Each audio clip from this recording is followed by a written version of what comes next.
negara Hong Kong, di mana di Hong Kong ia akan menimba ilmu berkat beasiswa yang ia dapatkan. Diketahui bahwa pemuda yang bernama An Ju-yong ini lahir dari keluarga biasa saja. Bahkan ada yang mengatakan jika untuk makan saja mereka mengandalkan penghasilan sehari-hari. Namun di Hong Kong dirinya malah terlibat cinta sesaat dengan seorang wanita cantik berdarah bangsawan. Sudah lama mereka putus dan berpisah. Namun kini di tempatnya bekerja hingga membuat drama ini layak mendapatkan rating tinggi. Apa yang akan sebenarnya terjadi? Selamat datang dan selamat berjumpa kembali bersama kami. Seperti biasa, saya akan bercerita yang tentu saja tentang sebuah drama yang kali ini berjudul Law and the City. Rilis pada pertengahan tahun 2025 ini. Digarap oleh sutradara Park Hae-soo serta dibintangi oleh para aktor besar seperti Lee Jung-suk yang sukses di drama Mouse, serta dibadukan dengan Moon Ga-young yang juga sukses di drama True Beauty. Karena drama ini sangat seru, tanpa basa-basi lagi, inilah alur ceritanya. An Ju-yong bukan berasal dari keluarga mampu. Ia tinggal bersama kedua orang tua yang sudah cukup sepuh, membuatnya harus hidup mandiri. Dan kini hasil kerja kerasnya dalam belajar menjadikannya seorang pengacara yang akan bisa membanggakan kedua orang tua. Dalam kesempatan hidup ini, An Ju-yong akan sebisa mungkin memberikan yang terbaik. Ia bertekad akan sungguh-sungguh dalam menjadi seorang pengacara. Namun, tanpa basa-basi lagi, inilah alur ceritanya. An Ju-yong bukan berasal dari keluarga mampu.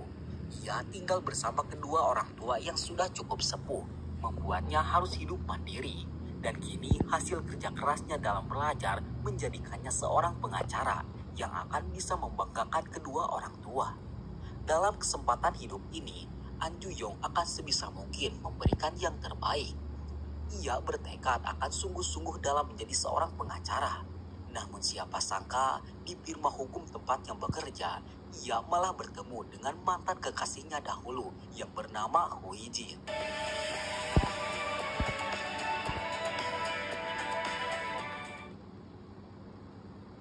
An Ju-yong juga memiliki beberapa teman, di antaranya pengacara Chang Wo, Ha Sang-gi, dan juga Moon Jae-young.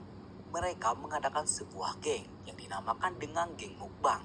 Karena setiap pagi atau sepulang bekerja, mereka selalu mukbang bersama, sekedar untuk mempererat persahabatan. Hui Jin langsung memperkenalkan diri, sekaligus menyapa An Ju-yong sebagai mantan pacarnya. Namun An Ju-yong memilih berpura-pura tidak mengenal Hui Jin. Hal itu menimbulkan pertanyaan bagi semua orang. Bagaimana bisa Hui Jin mengenal An Ju-yong, sementara An Ju-yong tidak mengenalinya? Entah apa yang dipikirkan oleh Hui Jin saat itu. Dirinya tanpa basa-basi langsung mengaku jika ia adalah mantan pacar An Ju-yong. Yang hal itu sontak membuat semua orang terkejut. Karena baru kali ini orang sedikit An Ju-yong ternyata mempunyai mantan.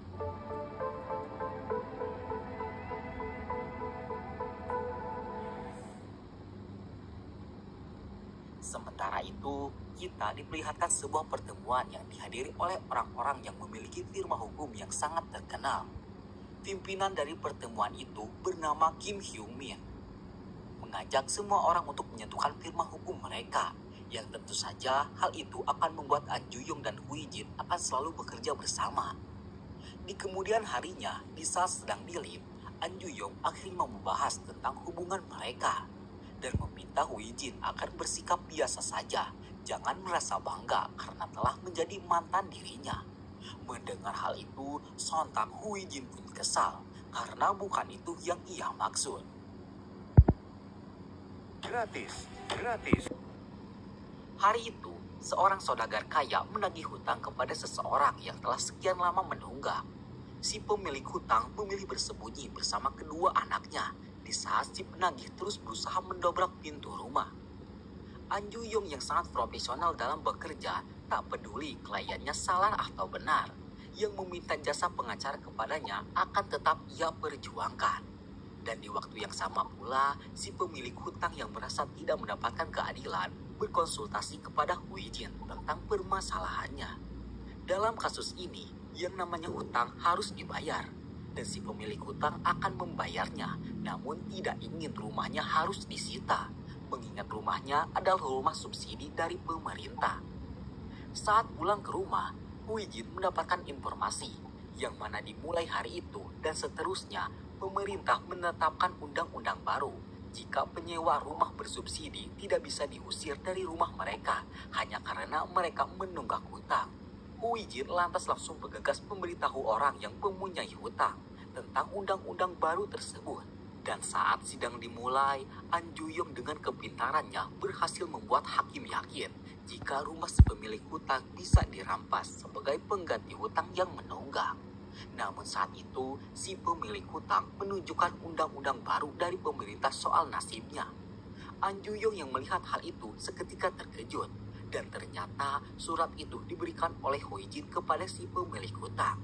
Sehingga kini kasus itu tidak bisa dilanjutkan, dan pihak An Juyong dinyatakan kalah, dikalahkan oleh Huijin secara diam-diam.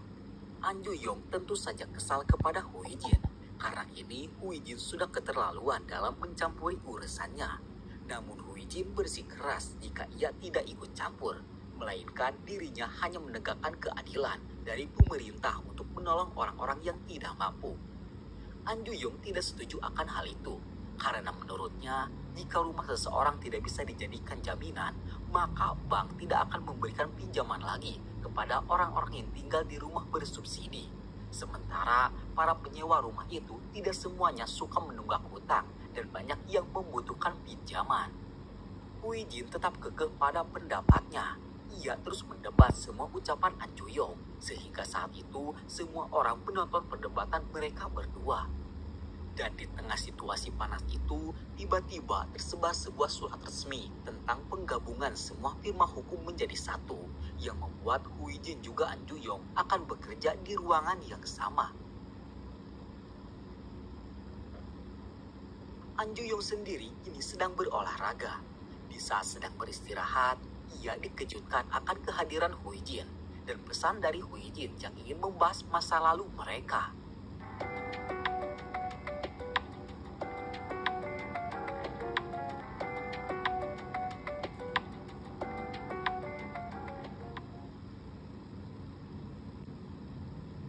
Hari itu adalah hari pertama semua firma hukum disatukan menjadi sebuah nama, yakni firma hukum Kyungmin.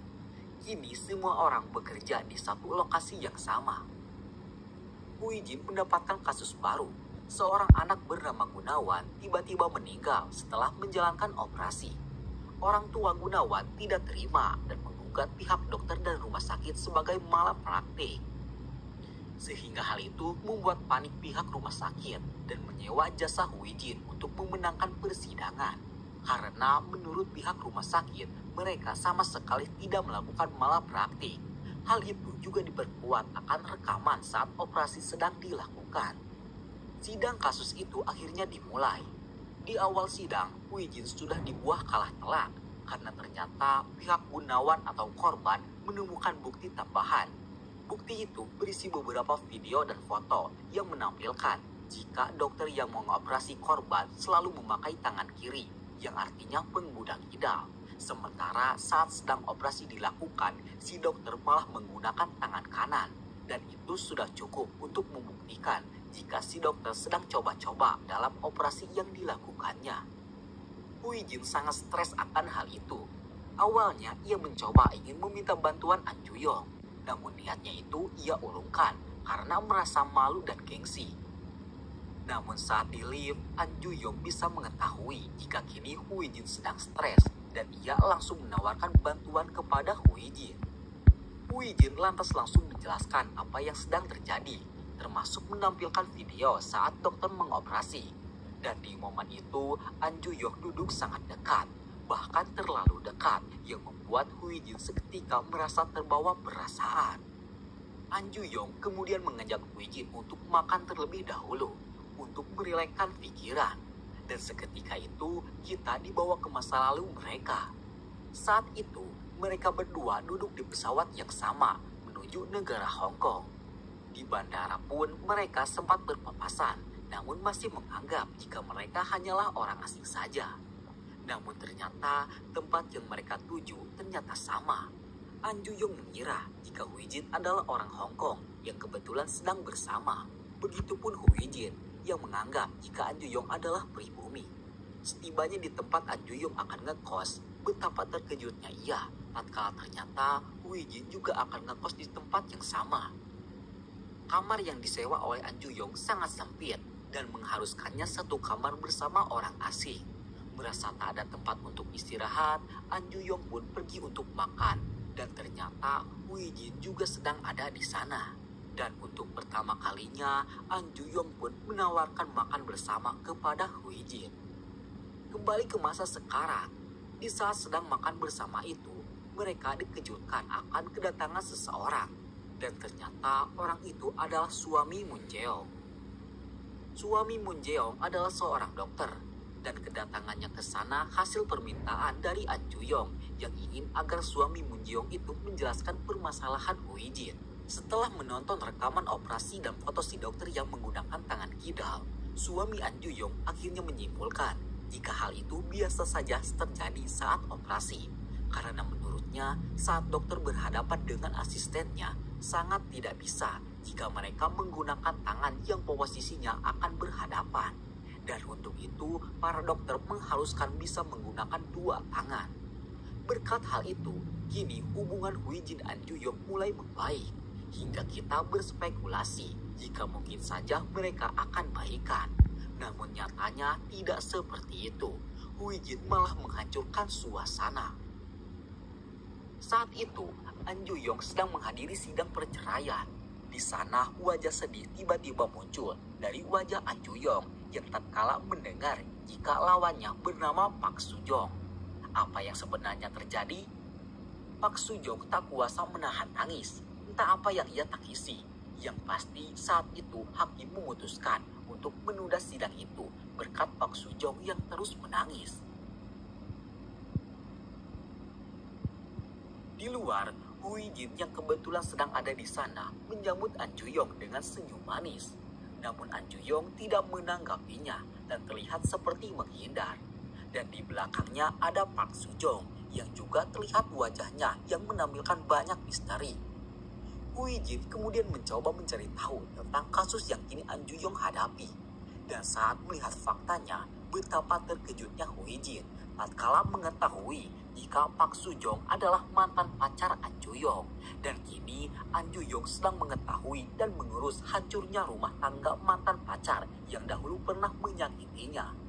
Entah harus puas atau sedih, An Juyong sangat bingung dengan situasi saat ini. Dan di sini yang membuat Hui Jin terkejut, An Juyong bukan ada di pihak Pak Sojung, melainkan ada di pihak penggugat yang harus mengalahkan Pak Sojung. An Juyong sendiri kini terlihat murung, penuh akan dilema dengan apa yang harus ia hadapi. Saat sedang berpapasan dengan Hui Jin pun, An Juyong tak bisa menyembunyikan wajah cemasnya itu. Sehingga Hui Jin lantas membahas perkara Pak Sojung, yang tentu saja hal itu membuat An Juyong terkejut. Karena kini Hui Jin mengetahui jika ia sedang melawan mantan pacarnya sendiri. An Juyong sangat kecewa dan marah. Karena menurutnya sebagai sesama mantan pacar, Hui Jin tidak ada hak untuk mengetahui urusannya. Diceritakan dahulu kala, entah sebelum atau sesudah berhubungan dengan Hui Jin, An Juyong memiliki hubungan yang sangat hangat dengan Pak Sojung. Mereka bahkan terlihat sangat romantis sehingga membuat An Juyong sangat nyaman. Namun apalah daya, kala itu An Juyong tidak mempunyai apa-apa yang membuat Park Seo-joon memilih meninggalkannya dan menikah dengan Cha Yong-doo. Namun kini pernikahan hasil mengkhianatinya malah hancur dan malah An Ju-yong yang menangani kasus perceraian itu. Kembali ke masa sekarang. Kala itu An Ju-yong tengah menemui Park Seo-joon kembali. Park Seo-joon merasa sangat malu dan menyesal. Mengapa harus An Ju-yong yang menjadi orang pertama yang mengetahui jika pernikahannya hancur? Dan ia sangat menyesal akan fakta yang saat ini sudah terlanjur terjadi itu. An Ju-yong tetap profesional menghadapi kasus ini. Ia bahkan menyarankan agar Park Seo-joon bisa membuktikan jika dirinya tidak bersalah. Karena dalam kasus ini, An Juyong tidak akan melibatkan perasaan dan akan tetap profesional sebagai seorang pengacara yang harus memenangkan kliennya. Dan saat sidang berikutnya dimulai, Park Seo-jung mengaku jika dirinya mengalami kekerasan dalam rumah tangga. Akan tetapi, saat hakim meminta bukti, Park Seo-jung tidak ingin menunjukkan bukti yang diminta, sehingga An Juyong bisa memenangkan Cha Yong-du dalam tindak gugatan cerai ini. Cha Yong-du sangat senang akan keberhasilan An Juyong ini. Ia juga memberikan hadiah yang cukup besar untuk An Juyong.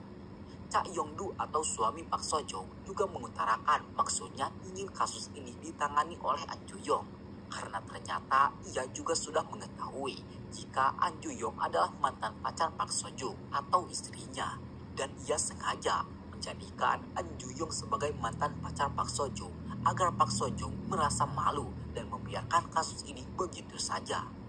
Mendengar hal itu, seketika membuat An Juyong muak hingga dirinya bersitegang dengan Cha Yong-du.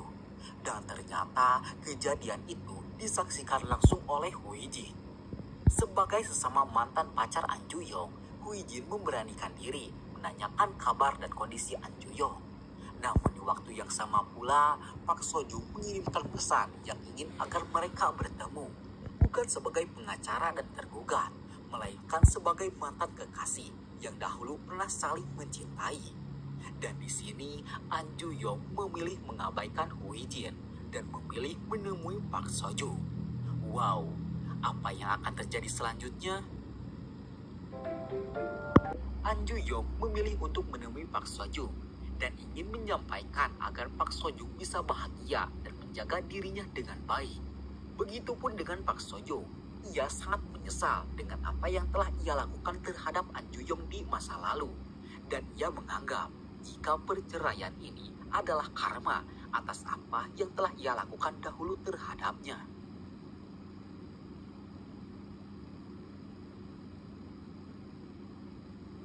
Sementara itu, Hu Jin sendiri sedang merasa gelisah karena ia sudah terlalu dalam untuk ikut campur dengan urusan An Juyong. Padahal kini mereka bukan siapa-siapa lagi. Di hari berikutnya pun, Hu Jin tetap merasa tidak enak.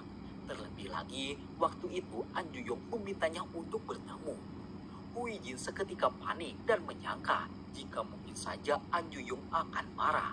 Hingga saat bertemu, ia pun langsung meminta maaf karena telah lancang ikut campur ke dalam urusan An Juyong. Namun di sini An Juyong sama sekali tidak marah. Ia bahkan memberikan beberapa makanan sebagai tanda terima kasih atas perhatian yang telah Hu Jin berikan untuknya. Cerita kemudian berpindah. Kita diperlihatkan Moon Jeong yang kala itu baru mengetahui jika kini dirinya sedang hamil. Moon Jeong tak begitu tahu apa yang harus ia rasakan, entah senang atau sedih. Namun yang pasti dirinya terlihat berat dalam menerima fakta kehamilan itu. Sementara itu, pengacara Chang-woo mendapatkan tugas yang agak nyeleneh, yang mana saat itu direkturnya meminta Chang-woo untuk bertemu secara langsung. Bukan untuk menangani kasus, ia ditugaskan untuk menghibur anak salah satu pejabat yang saat itu masuk penjara. Dan ia harus melakukannya setiap hari. Anak pejabat itu cukup membuat Chang-woo jengkel. Hinaan demi hinaan terus ia dapatkan, hingga membuatnya merasa sangat capek dan merasa gagal sebagai seorang pengacara. Di sisi lain, Hu Jin kembali kedatangan klien baru. Kali ini kliennya bernama Gi Jun. Gi Jun dituduh mencuri, namun ia tidak mengakui pencurian itu karena kejadiannya saat dirinya sedang mabuk. Hu Jin memilih untuk menyelidikinya secara langsung. Namun sayang, pemilik toko enggan memberikan rekaman CCTV tanpa surat izin dari kepolisian. Mendapatkan surat izin dari kepolisian sangatlah sulit. Dan untuk itu, Hu Jin pun bersikeras mendapatkan rekaman CCTV itu tanpa surat izin polisi dengan cara terus makan di restoran tersebut, sekedar untuk meluluhkan hati sang pemilik restoran. Sementara itu, entah mengapa An Juyong merasa kehilangan, karena ternyata sudah beberapa hari ini Hu Jin tidak ikut mukbang bersama semua orang, dan hal itu cukup menimbulkan pertanyaan besar untuk An Juyong. Terlebih lagi, di waktu itu, Changwo mendapatkan panggilan dari seseorang mengenai kabar Hu Yijin. Orang yang menelpon itu ternyata si pemilik restoran yang kebetulan cukup akrab dengan Changwo. Si pemilik restoran meminta Changwo untuk membawa Hu Yijin pergi. Namun Changwo malah ikut membantu Hu Yijin dalam mendapatkan rekaman CCTV itu. Beberapa hari ke depan, keduanya terus makan di restoran tersebut, sehingga membuat An Ju-yong yang melihat kedekatan mereka merasa cemburu dan mengira jika mungkin saja Changwo menyukai Hu Yijin. Mungkin saja kecurigaan An Ju-yong itu ada benarnya, karena saat sedang makan, Changwo terlihat membawa perasaan dalam membantu Hu Yijin. Entah apa yang akan terjadi, namun dimulai saat ini perasaan di antara Hu Yijin, An Ju-yong, dan juga Changwo ditambah seseorang yang akan sebentar lagi muncul akan menciptakan sebuah plot twist yang sangat sulit untuk ditebak. Kembali ke cerita, di hari itu si pemilik restoran akhirnya mau memberikan rekaman CCTV tersebut. Dan di rekaman itu terlihat sangat jelas jika Gi-jun dalam kondisi mabuk membawa arloji yang tertinggal di meja makan. Sehingga kini Hu Yijin sangat sulit untuk memenangkan kasus Gi-jun. Hu Yijin menyarankan agar Gi-jun menyerahkan rekaman itu ke polisi dan meminta maaf sekaligus mengganti rugi ketimbang harus berbohong dengan bukti yang sudah jelas. Sementara itu, An Ju-yong merasa lega setelah mengetahui jika Hu Yijin telah selesai dengan kasus Gi-jun, yang artinya Changwo tidak akan menemani Hu Yijin lagi untuk makan berdua. Dan di momen ini, secara mendadak, An Ju-yong yang dahulu bersikap dingin dan cuek kepada mantan pacarnya itu, kini nampak terlihat mulai kembali menyukai Hu Yijin. Bahkan di waktu itu, An Ju-yong menagih janji Hu Yijin yang katanya ingin menraktir makan An Ju-yong. Dan sepertinya An Ju-yong takut kalau Hu Yijin akan direbut oleh Changwo. Masalah besar justru kini sedang dihadapi oleh Ha Sang-gi. Diceritakan Ha Sang-gi adalah anak pertama dari Hankook Group, sebuah perusahaan besar yang sangat terkenal. Kini dirinya dianggap telah memanipulasi hukum dengan tuduhan Ha Sang-gi masuk sebagai pengacara lewat jalur uang, bukan jalur prestasi. Hal itu cukup membuatnya stres, ditambah kini banyak bajar yang terus menerornya. Sementara itu, Hu Yijin dan An Ju-yong mendapatkan tugas baru yang kali ini mereka diharuskan untuk bersama. Seorang DJ, kita sebut saja DJ Panda, melihat bosnya memukuli salah satu pegawai. Hal itu membuat DJ Panda langsung menghubungi polisi. Namun bukannya mendapatkan sanjungan atas perilakunya itu, DJ Panda malah dipecat sehingga ia meminta Hu Yijin juga An Ju-yong untuk membawa kasus pemecatan secara sepihak itu ke jalur hukum. Karena kurangnya bukti, Hu Yijin pun mengajak An Ju-yong untuk mengunjungi klub tempat DJ Panda bekerja. Hu Yijin berdandan cukup barbar yang membuat An Ju-yong cukup terpana. Dan setibanya di dalam klub, Hu Yijin langsung dikerumuni banyak pria sehingga membuatnya tak nyaman. Namun untung saja An Ju-yong berhasil melindunginya. Namun setelah itu, An Ju-yong malah keasikan joget bersama wanita lain.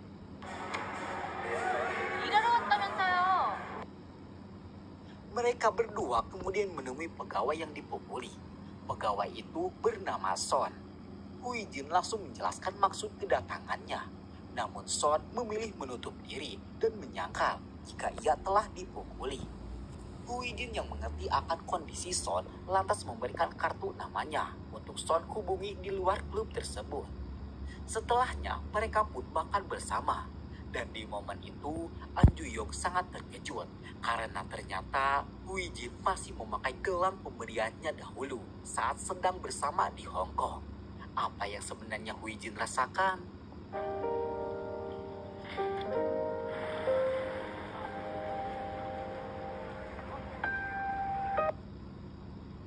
Mereka kemudian pulang bersama menaiki sebuah bus. Di situasi itu, Hu Yijin merasakan sesuatu yang tak wajar dan sepertinya ia mulai kembali menyukai An Ju-yong. Benarkah akan seperti itu? Di hari berikutnya, sidang pertama di Jepanda pun dimulai. Sidang dimulai dengan memberikan beberapa bukti yang dimiliki oleh DJ Panda. Bukti-bukti itu cukup kuat untuk membuktikan kekerasan dalam dunia kerja. Lee Dong-soo atau pemilik bar menyangkal semua tuduhan itu, hingga membuat An Ju-young akhirnya menunjukkan jati dirinya sebagai pengacara yang bisa menyerang mental lawan. Bukti kedua juga ditampilkan, yakni kesaksian Son saat dipukuli oleh pemilik bar atau Lee Dong-min. Hal itu membuat keduanya menang telak di persidangan, yang membuat Ibu Hyung-min sangat takjub akan kebersamaan An Ju-young dan Hui Jin itu. Di waktu yang sama pula, Moon Jae-yong akhirnya mau melakukan USG. Hasil USG itu menampilkan jika bayi yang dikandungnya sehat. Hal itu cukup membuatnya senang. Namun hal itu pula membuatnya juga sedih, karena ia harus secepatnya istirahat dari dunia pengacara, yang tentu saja ia juga harus meninggalkan semua sahabatnya, terutama geng mukbang mereka. Sementara itu, kasus yang menyangkut nama Hasanggi kini makin rumit. Banyak komentar pedas yang menuduhnya telah memanipulasi ijazah, seperti yang sedang ramai di negara tercinta. Bahkan banyak yang mengatakan jika Hasanggi sekolah lewat jalur uang, bukan jalur lewat prestasi, dan hal itu membuat Hasanggi sangat terpukul. Changwoo berusaha untuk membuat Hasanggi mau bertukar cerita dengannya. Namun Hasanggi enggan melakukan hal itu, hingga membuat hubungan pertemanan mereka kini merenggang. Hasanggi kemudian memutuskan untuk menulis surat pernyataan. Ia mengatakan jika saat masih kuliah, ia dijuluki sebagai si musim semi, karena ia hanya akan kuliah saat musim semi saja. Karena di musim-musim yang lainnya, ia terpaksa harus bekerja sangat ekstra, hingga memeras keringat dan air mata untuk membiayai kuliahnya. Hasanggi bukanlah orang kaya, apalagi anak dari konglomerat Hanggu. Berita yang tersebar sangatlah keliru, mengingat namanya sama dengan nama dari salah satu anak konglomerat yang kini sedang viral. Hal itu membuat semua orang yang tergabung dalam geng mukbang sangat lega, karena berita itu hanyalah salah orang, bukan berita asli tentang Hasanggi, teman mukbang mereka. Di hari berikutnya, saat sedang makan bersama, situasi terlihat sangat dingin. Semua orang sibuk dengan urusan mereka masing-masing.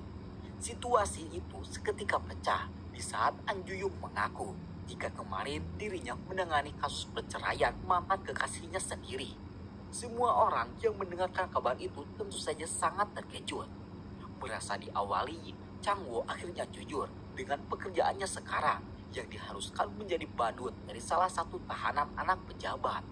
Ia sebenarnya ingin terus merahasiakan hal itu karena ia merasa telah gagal menjadi seorang pengacara. Dari kedua cerita itu, ada satu cerita yang membuat semua orang speechless, yakni saat itu Moon Jae-yong akhirnya mengaku jika kini dirinya sedang hamil. Bahkan kehamilannya pun sudah memasuki trimester kedua. 너 오늘 내가 주인공 아니었나 혹시? 쟤 그렇게 길게 써놓고 뭘 새삼스럽게. Berkat semua pengakuan itu, kini hubungan kelima pengacara ini telah kembali membaik. Namun ada satu rahasia yang belum terungkap, yakni perasaan Hui Jin sekarang terhadap An Ju-young, mantan pacarnya.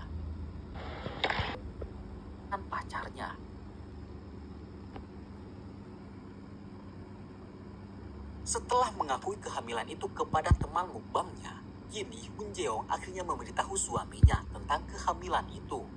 Namun naas, sang suami yang bernama Jisung terlihat tidak menanggapi kabar bahagia itu. Bahkan Jisung memilih menutup telepon tersebut yang membuat Moon Jae-yong sangat bersedih. Moon Jae-yong lalu pulang dalam situasi hati yang sangat hancur. Bahkan langkah kakinya pun terasa hampa untuk pulang dan bertemu dengan suaminya. Namun setibanya di luar, Jisung tiba-tiba datang dan langsung mengkhawatirkan kondisi Moon Jae-yong. Bahkan mulai saat ini, ia akan menjemput dan mengantar Moon Jae-yong demi menjamin keselamatan Moon Jae-yong dan sang jabang bayi. Setibanya di rumah, Moon Jae-yong ingin melakukan sesuatu. Ia meminta agar dirinya ada di atas Jisung dan Jisung yang di bawah. Entah apa yang akan mereka lakukan.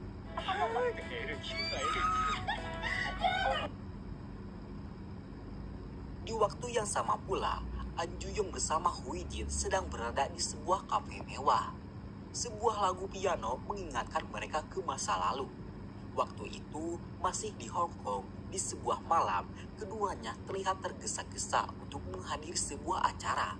Saking rusuhnya membuat Hui Jin terjatuh, yang membuat An Ju-yong langsung menggendongnya agar tidak terlambat. Dan di momen itu, mereka berdua masih belum akrab. Waktu itu, Hui Jin bekerja paruh waktu sebagai seorang pianis kafe. Dan di setiap kali Hui Jin perform, An Ju-yong selalu menunggunya dengan setia. Seusai perform, An Ju-yong yang tahu jika kaki Hui Jin terkilir berusaha mengobatinya. Namun hal itu justru membuat keduanya sangat dekat hingga membuat Hui Jin merasa baper. Karena waktu itu mereka belum berpacaran. Cukup lama bagi mereka menahan rasa cinta masing-masing. Hingga di saat An Ju-yong akan kembali ke Korea, ia yang sudah tak tahan lagi akhirnya mencium Hui Jin. Namun ciuman itu belum memiliki arti apapun. Karena di hari berikutnya, An Ju-yong terlebih dahulu pergi ke Korea sebelum menjelaskan tentang ciuman itu.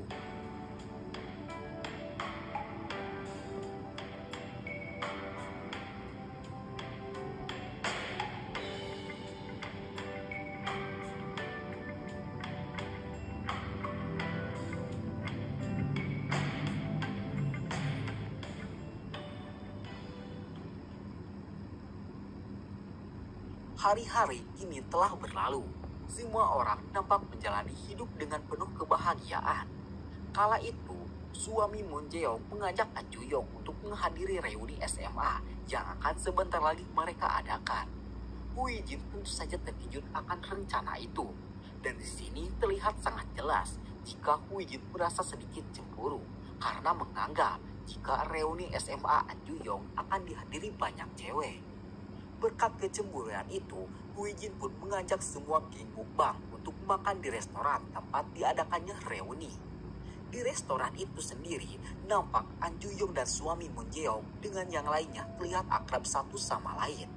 Hingga di saat rombongan Hui Jin datang, salah satu teman An Ju-yong yang bernama Eddie Kim menyadari jika Hui Jin adalah wanita yang selalu An Ju-yong curhatkan kepadanya. An Ju-yong yang mendengar hal itu tentu saja panik karena tak ingin jika Hui Jin mengetahui kalau dahulu ia begitu sangat menyukainya. An Ju-yong pun lantas langsung menyangkal ucapan Eddie Kim itu. Mendengar bantahan itu, Eddie Kim merasa ada kesempatan dan meminta agar An Ju-yong memperkenalkannya kepada Hui Jin. Dan hal itu membuat An Ju-yong seketika panas. Karena rumah mereka kebetulan satu arah, An Ju-yong pun kemudian pulang bersama Hui Jin. Saat menunggu bus, Hui Jin yang tadi diam ternyata sudah mendengar perkataan Eddie Kim tentang An Ju-yong yang suka menceritakan tentangnya saat di Hong Kong.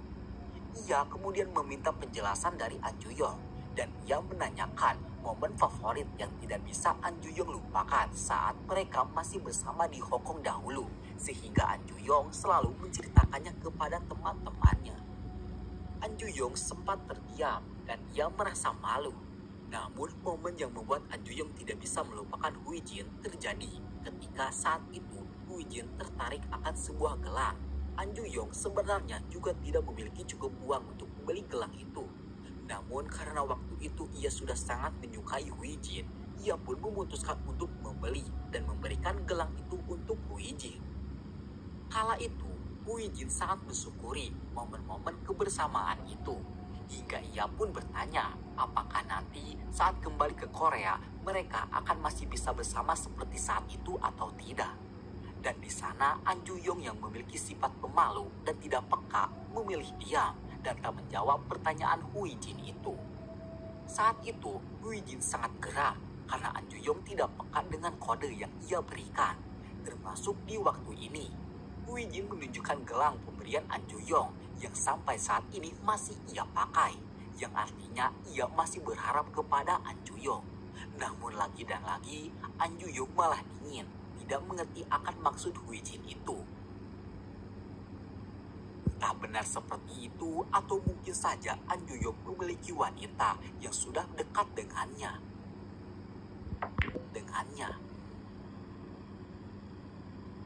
Di hari berikutnya, Ibu Hyungmin memberikan beberapa hadiah cukup mahal kepada semua orang dan memberikan 3 hari untuk mereka libur setelah melalui hari-hari yang cukup melelahkan. 3 hari itu, semua geng mukbang akan berpisah dan tentu saja tak akan bisa untuk mukbang bersama lagi. Seperti malam itu, An Ju-yong sedang berpergian untuk mencari kedai yang masih buka.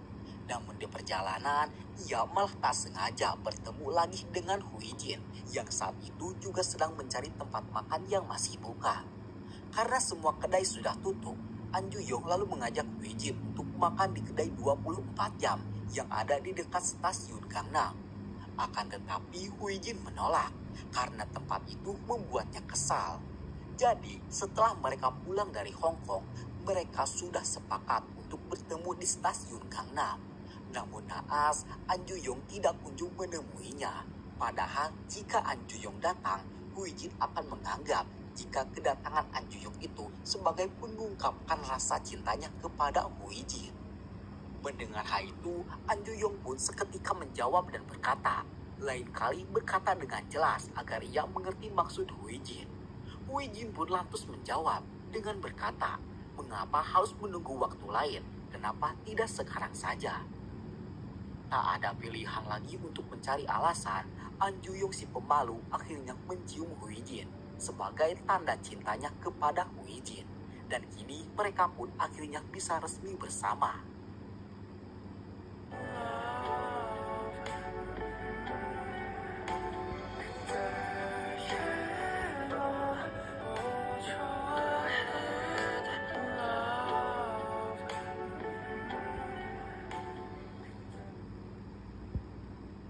Walaupun kini sudah resmi bersatu kembali, An Ju-yong tetap ingin merahasiakan hubungan itu dari geng mukbang. 딱 됐네. 먹자. 야, 우리가 여기 왜 있는지는 안 궁금하냐? 에휴, 뻔하지 뭐. 야, 사진 안 찍었다. Akan tetapi, konflik yang benar-benar seru baru saja akan dimulai. Saat itu, An Ju-yong ingin menelpon Hui Jin, namun Hui Jin malah mencuekannya, yang tentu saja menimbulkan pertanyaan besar untuk An Ju-yong.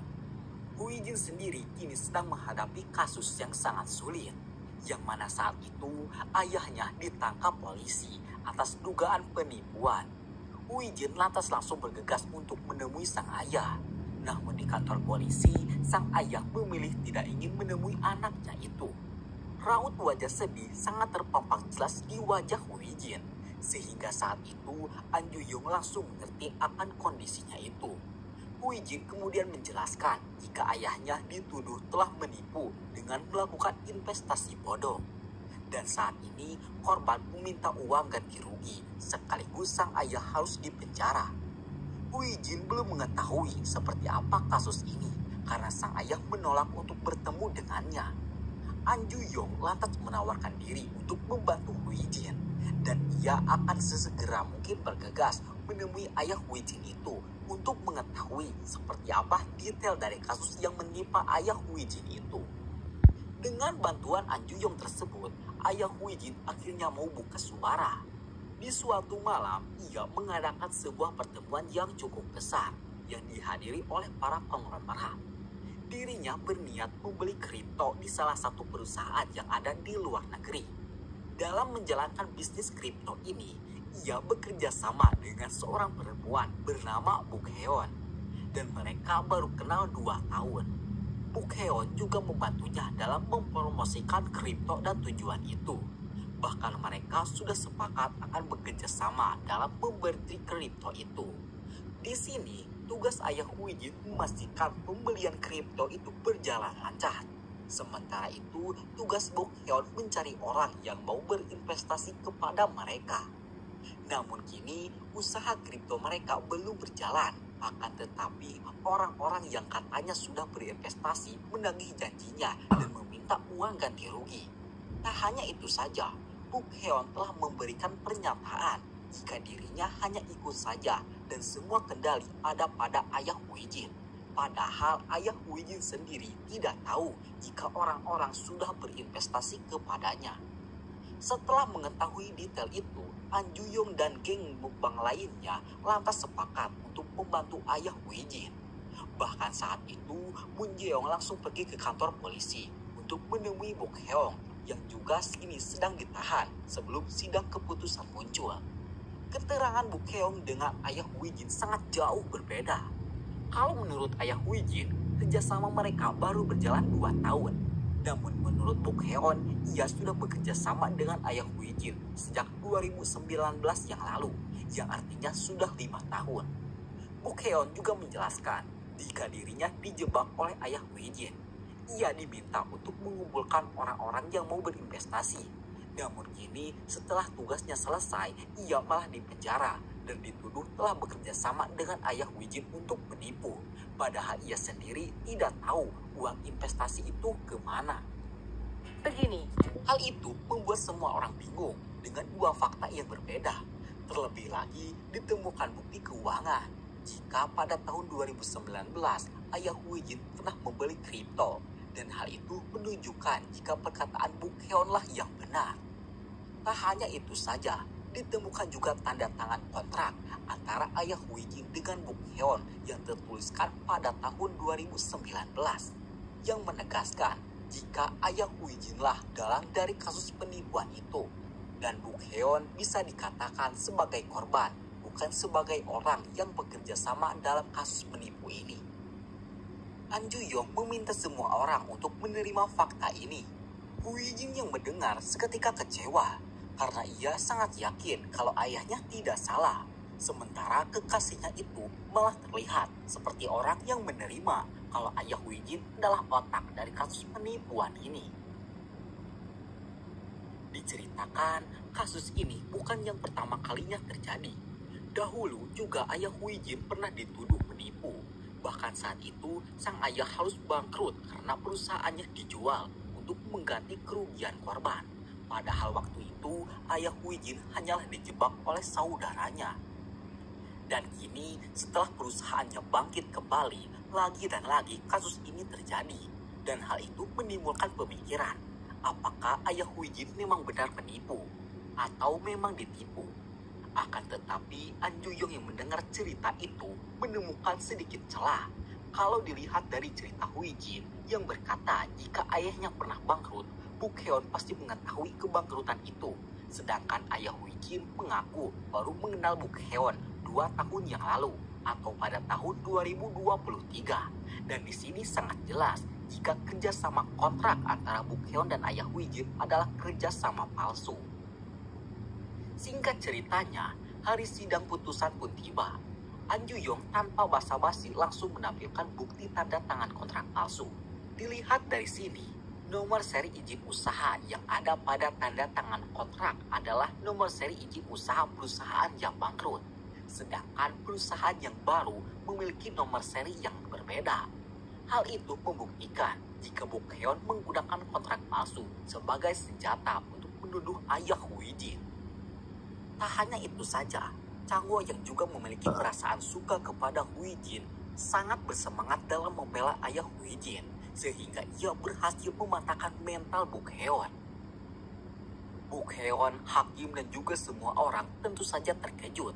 Bahkan saat itu, korban yang mengajukan gugatan akhirnya berkata jujur kalau ia disuruh oleh Bok Heon untuk menuduh ayah Hui Jin.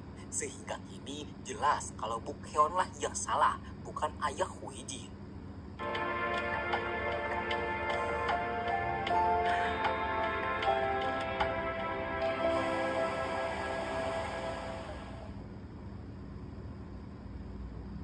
Untuk merayakan kemenangan itu, Hui Jin pun mentraktir semua orang.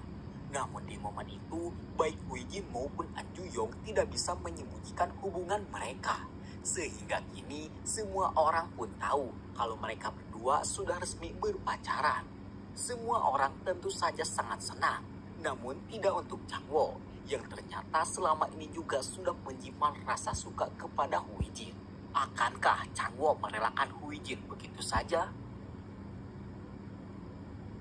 Chang-woo benar-benar terpukul akan kabar resminya hubungan antara Hui Jin dengan An Ju-yong itu. Namun ia masih berharap akan bisa memiliki Hui Jin sepenuhnya. Di tengah optimismenya itu, ayahnya yang seorang konglomerat memaksa Chang-woo untuk berhenti menjadi pengacara dan fokus untuk menjadi penerus perusahaannya. Di samping yang sama pula, Moon Jae-yong mulai lelah karena harus berpacu dengan waktu untuk mengejar kasus. Sementara dirinya harus memastikan kesehatan bayi yang ia kandung. Hal itu membuat suaminya meminta Moon Jae-yong untuk berhenti bekerja dan fokus menjadi seorang ibu rumah tangga. Namun Moon Jae-yong sangat berat kalau harus kehilangan kehidupan yang selama ini membuatnya merasa senang, apalagi harus berpisah dengan teman mukbang dirinya. Tak hanya itu saja, Ha Sang-gi mendapatkan beasiswa untuk mendapatkan gelar dokter. Bahkan direkturnya yang bernama Ibu Kim terlihat mendukung penuh Ha Sang-gi untuk melakukan pendidikan. Salah satu perguruan tinggi bahkan sudah siap untuk menerima kedatangan Ha Sang-gi, dan hal itu cukup membuat Ha Sang-gi bimbang karena perguruan tinggi itu tidak akan menerima siswa yang masih bekerja. Dan tentu saja Ha Sang-gi harus meninggalkan pekerjaannya sebagai seorang pengacara demi menjadi seorang mahasiswa. Chang-woo sendiri kini sedang mendampingi seorang murid bernama Yeon-su. Yeon-su adalah korban bully. Namun saat itu Yeon-su yang tak tahan dengan bulian memberanikan diri untuk melawan dan tak sengaja menusukkan pisau ke perut si pembuli. Kini Yeon-su dituduh telah melakukan tindak percobaan pembunuhan. Ia dituntut 7 tahun penjara. Sementara si pembuli kini sedang tertawa bahagia setelah mengetahui kalau kini hidup Yeon-su akan hancur. Chang-woo lantas berusaha keras untuk membela Yeon-su dengan pengakuan jika itu hanyalah sedang membela diri, bukan sengaja untuk membunuh si pembuli. Namun menurut polisi hal itu cukup sulit dan jalan satu-satunya hanyalah Yeon-su harus mengaku dan siapa tahu hukumannya cukup ringan. Chang-woo sangat bersemangat karena ini adalah kasus terakhir yang akan ia hadapi. Namun sayang, direkturnya malah menyuruh Chang-woo untuk meninggalkan kasus Yeon-su karena menganggap jika kasus Yeon-su tidak ada uangnya. Dan ia disuruh untuk membela seorang murid lainnya yang dalam hal ini si murid telah melakukan tindak bully. Namun ayahnya tak ingin anaknya itu dipenjara dan ia akan memberikan uang yang cukup besar asalkan firma hukum Chang-woo bisa menang di persidangan nanti. Chang-woo sangat muak akan direkturnya itu, namun ia tak bisa berbuat banyak mengingat ia adalah seorang karyawan. Di waktu yang sama pula, Moon Jae-yong tiba-tiba pingsan. Kini ia sudah dirawat di rumah sakit. Kondisinya sangat lemah akibat terlalu capek. Dan dokter menyarankan agar Moon Jae-yong banyak istirahat. Mengingat kini kondisi kehamilannya sangatlah lemah.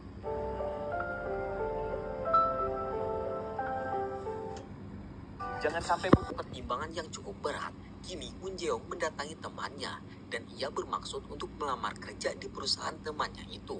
Mengingat di perusahaan itu ia bisa menitipkan anak dan jika ia bekerja di sana maka ia bisa dekat dengan anaknya nanti tanpa harus kehilangan pekerjaan yang sangat ia cintai. Sementara itu sidang kasus Yeon-su akhirnya dimulai. Di awal sidang Yeon-su dituntut dengan hukuman 7 tahun penjara. Chang-woo terus membela Yeon-su dengan mengatakan jika selama 2 tahun ini Yeon-su telah dibully. Bahkan setelah ia pindah sekolah pun, si pembuli terus mengikutinya.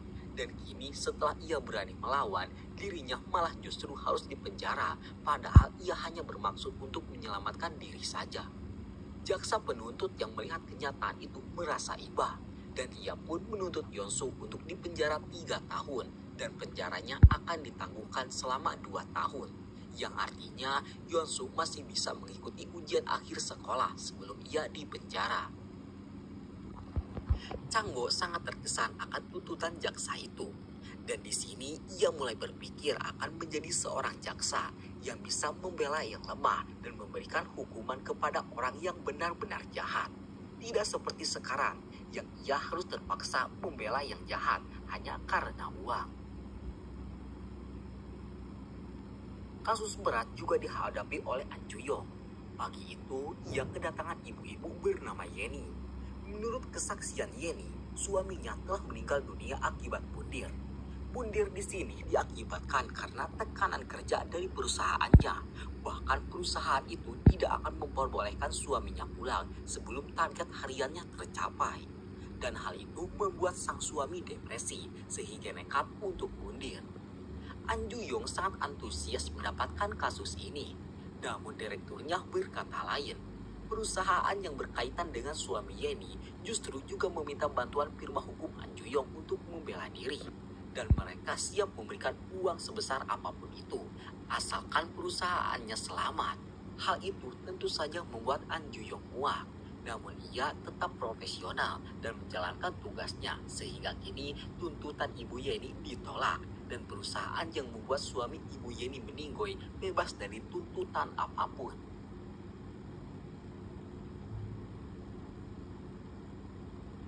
An Ju-yong sangat terpukul dan merasa sangat sedih setelah membuat Ibu Yeni menderita. Dan dalam kondisi itu, Hui Jin mampu hadir dan mengerti akan perasaan An Ju-yong. Ia tidak menyalahkannya, namun ia justru mendukung semua pekerjaan An Ju-yong. Di pagi berikutnya, kantor kedatangan seorang bapak tua bernama Pak Wan Su. Kedatangannya ke sana untuk menggugat tanah yang diambil oleh perusahaan swasta, padahal tanah itu adalah hak dirinya. An Ju-yong meminta bukti surat tanah, namun Pak Mansu hanya membawa selembar kertas, bukan surat tanah, melainkan hanyalah peta lokasi denah tanah yang dimaksud. Hal itu membuat An Ju-yong dan juga Moon Jae-yong cukup sulit untuk bisa menggugat tanah tersebut. Mereka pun memutuskan untuk melihat secara langsung tanah tersebut. Di desa tersebut, Pak Mansu sangat ditakuti dan sangat disegani oleh penduduk desa. 직접 봐야 안다고 하는데 뭐 별 수 있어? Setelah melihat tanahnya secara langsung, mereka menyadari sesuatu, yang mana tanah yang mereka lihat dengan tanah yang ada di peta Pak Mansu ukurannya berbeda jauh dan jumlah luasnya sangatlah jauh. Hal itu membuat mereka curiga kalau Pak Mansu berbohong dan sedang mengaku-ngaku tanah orang sebagai tanah dirinya. Mereka pun lantas langsung memanggil Pak Mansu. Moon Jae-yong langsung berkata jika mereka tidak bisa menggugat tanah itu, mengingat surat yang dibawa oleh Pak Mansu tidak bisa menjadi barang bukti. Ditambah isi surat dengan peta yang sesungguhnya yang mereka ukur jauh berbeda, dan mereka yakin jika Pak Mansu telah berbohong. Pak Mansu sangat marah. Ia menambahkan jika ia berjuang untuk keadilan, kalau bukan dirinya, maka tanah itu akan terus diakui oleh pemilik yang tidak sah. Di sini An Ju-yong menyadari sesuatu, dan oleh karena itu ia pun kembali mengukur luas tanah itu berdasarkan arsip nasional. Dan setelah sekian lama menghitung dengan sangat teliti, hasil yang keluar hasil mereka menghitung sama dengan angka yang dikatakan oleh Pak Mansu, yang artinya Pak Mansu benar jika dirinya sedang memperjuangkan tanah milik rakyat desa yang kini diakui oleh perusahaan swasta. Namun sayang, saat hendak memberikan kabar itu, Pak Mansu dikabarkan telah meninggal dunia dengan menghembuskan napas terakhirnya di umurnya yang ke-80 tahun. An Ju-yong cukup terkesima dengan semangat Pak Mansu yang mau memperjuangkan hak rakyat desa, padahal tidak ada imbalan apapun untuknya. Berdasarkan hal itu, ia pun akan terus mengukur tanah itu untuk melanjutkan perjuangan Pak Mansu. Namun sayang, direkturnya yang gila uang menyuruh An Ju-yong untuk menghentikan kasus tanah itu, mengingat kini tidak akan ada lagi orang yang akan membayar pekerjaan mereka. Mendengar perintah itu, sekali lagi An Ju-yong merasa kecewa dan bersedih hati. Namun ia juga sadar kalau dirinya tidak bisa berbuat apa-apa. Yang menyayat hati juga sedang dihadapi oleh Hui Jin.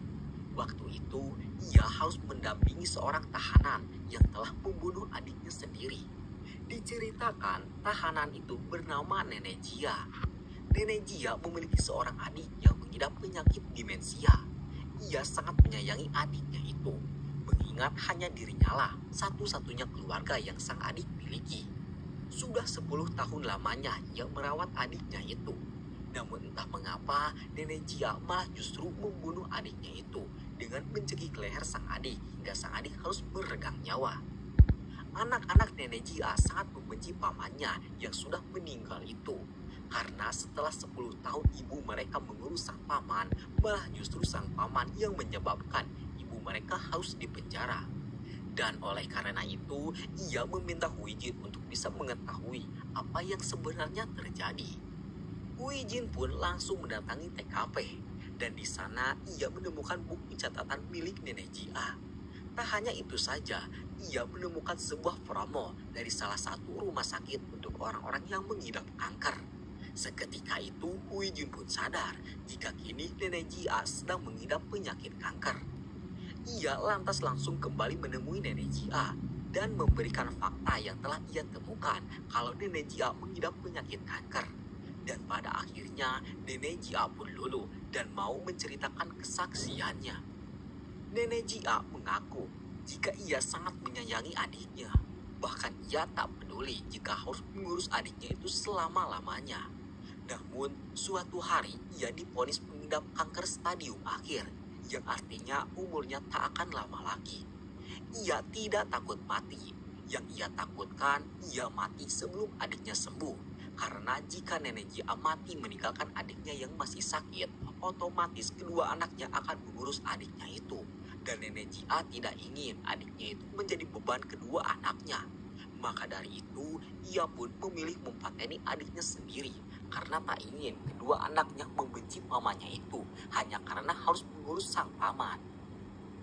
Semua orang yang ada di persidangan dibuat tersentuh akan cerita itu. Huijin memperjuangkan agar Nenek Jia mendapatkan keringanan hukuman. Dan untung saja setelah melalui perjuangan panjang, Nenek Jia divonis hukuman 10 tahun penjara. Namun hukumannya ditangguhkan 2 tahun. Yang artinya Nenek Jia bisa bebas 2 tahun dan bisa menikmati sisa-sisa hidupnya bersama kedua anak sebelum dipenjara atau sebelum meninggal dunia.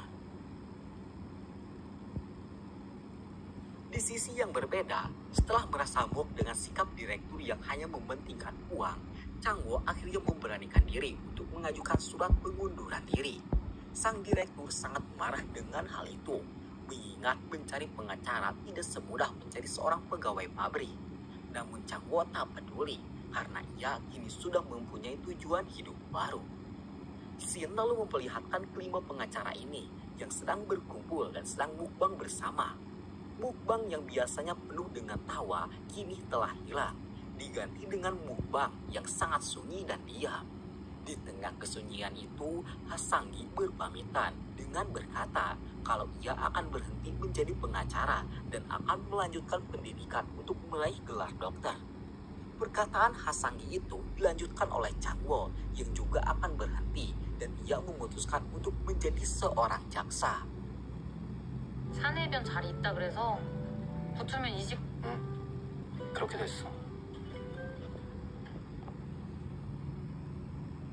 Setelahnya, Huijin curhat kepada pacarnya, yaitu An Juyong. An Juyong sangat antusias mendengarkan curhatan itu. Namun ternyata saat itu, Huijin juga berencana akan keluar dari firma hukum dan akan menjadi pengacara untuk melayani publik, untuk membela orang-orang yang dipenjara, bukan karena kesalahan yang dibuat. Dan di sini, Huijin akan melakukan itu, walaupun ia tahu jika dirinya tidak akan menerima sepeser pun uang. An Juyong tersenyum tipis. Ia berkata, apapun yang Huijin lakukan adalah yang terbaik menurutnya, dan An Juyong akan tetap mendukung Huijin. Bahkan jika Huijin salah pun, ia akan tetap mendukungnya. Tak hanya mereka saja yang akan berpisah. Moon Jae-yong juga kini terlihat sedang mengikuti wawancara kerja di perusahaan temannya. Ia sangat menyukai perusahaan itu karena bisa memberikan kenyamanan kepada wanita karir seperti dirinya tanpa merampas peran ibu di hidupnya. Namun setelah ia diputuskan akan diterima di perusahaan tersebut, tiba-tiba ia tidak jadi kerja di sana karena ia sudah sangat menyukai pekerjaannya sekarang. Di awal ia menerima kasus, berpergian jauh untuk melihat kasus hingga sidang yang sangat ia sukai. Dan ia tak bisa kalau harus meninggalkan pekerjaan yang sudah 10 tahun ini ia lakukan. Saat pulang, ia sangat takut kalau suaminya akan marah dengan keputusan itu. Namun ternyata sang suami bahkan akan marah jika Moon Jae-yong bekerja di perusahaan dan tidak mengikuti isi hatinya. Moon Jae-yong sangat tersentuh dengan kedewasaan sang suami. Bahkan ia tak kuasa lagi menahan air mata untuk sang suami yang mengerti seperti Jinwo. Bukan suami yang terus menuntut ingin dijadikan raja, sementara dirinya terus menjadikan istri seperti seorang babu kerajaan, tanpa bisa mengerti jika istri adalah ratu dan mereka harus bekerja sama dalam memakmurkan kerajaan kecil yang disebut dengan rumah tangga. Hasanggi kini sedang berpamitan kepada direkturnya. Sang direktur sangat sedih akan keputusan Hasanggi, namun ia juga sadar jika ini adalah takdir. Namun takdir yang dimaksud bukanlah takdir perpisahan, melainkan takdir kebersamaan. Sang direktur yang bernama Ibu Kim mentraktir Hasanggi untuk minum bersama. Dan di sini Ibu Kim tiba-tiba mengaku jika ia sangat menyukai Hasanggi. Dan formulir beasiswa yang ia berikan tempo hari adalah sebuah pengungkapan cinta. Namun Hasanggi tidak menyadarinya. Dalam hati Hasanggi ia berkata, bisa menyadari itu perasaan cinta dari mana? Orang hanya memberikan sebuah kertas formulir saja. Kemudian entah apa yang terjadi di malam itu, namun yang pasti di pagi berikutnya Hasanggi terbangun dengan pakaian yang sudah kemana-mana. Dan tepat di sampingnya ada Ibu Kim yang juga dalam kondisi yang sama. Diceritakan perpisahan tidak hanya terjadi untuk para pengacara saja. Ibu Hyumin yang dulu menyatukan semua firma hukum kini juga berpamitan. Awal tujuannya ia menyatukan firma hukum untuk menambah kesibukan. Namun kini ia merasa ada sesuatu yang besar yang bisa memberikannya pengalaman baru. Dan oleh karena itu ia pun berpamitan dan tidak akan mengurus firma hukum lagi. Semua orang tentu saja sedih akan hal itu. Namun mau apa lagi, setiap pertemuan pasti ada perpisahan. Semua orang yang sudah memiliki keputusan kini sudah mengemasi barang mereka masing-masing. Semuanya berpamitan kepada An Ju-yong dan Moon Jae-yong yang kini memilih untuk tetap bertahan. Namun bertahan ternyata hanya terus menimbulkan luka. Seperti saat itu, direkturnya menyuruh An Ju-yong untuk mewakili perusahaan dalam kasus banding yang diajukan oleh Ibu Jenny atau istri dari mendiang suami yang mundir. An Ju-yong sangat muak dan ia akhirnya berani melawan direkturnya itu. Ia juga akan memperjuangkan kasus sengketa tanah Pak Mansu yang sempat dilarang oleh direkturnya. Namun kini bukan di sana, namun dengan kantornya sendiri. Ya, An Ju-yong memutuskan mengundurkan diri dari firma hukum dan ia akan mendirikan firma hukumnya sendiri.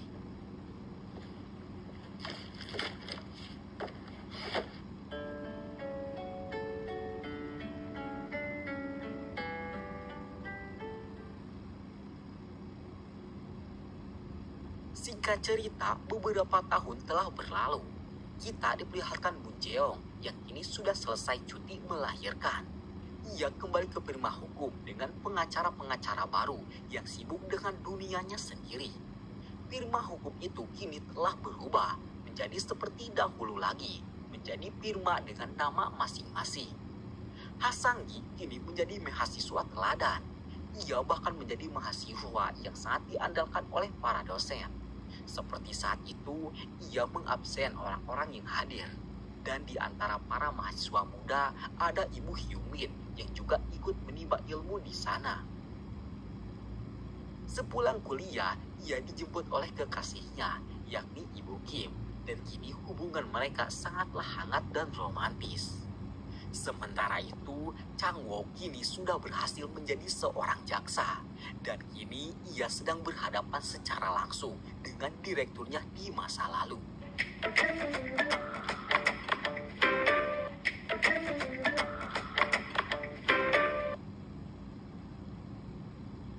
Di gedung pengadilan yang sama, An Ju-yong sedang mengumpulkan pasukan yang terdiri dari beberapa warga desa dan rakyat Pamansu. Semua orang satu komando di bawah perjuangan An Ju-yong yang menggugat tanah yang menjadi hak mereka. Dan gugatannya dimenangkan dengan tanah yang kembali menjadi hak rakyat desa. Firma hukum An Ju-yong ini mulai menjadi firma hukum yang besar. Dan tepat di depan gedung miliknya itu berdiri gedung kecil milik Hui Jin yang memberikan pelayanan bagi orang-orang yang kurang mampu untuk mendapatkan keadilan. Dan inilah akhir dari drama Law and the City. Ditutup dengan semua pengacara yang kini sudah berbeda haluan, namun tetap bersama untuk mempertahankan kebersamaan yang sudah bertahun-tahun terjaga. Sekian dari kami. Mohon maaf atas segala kesalahan dan kekurangan. Sekian dan terima kasih banyak.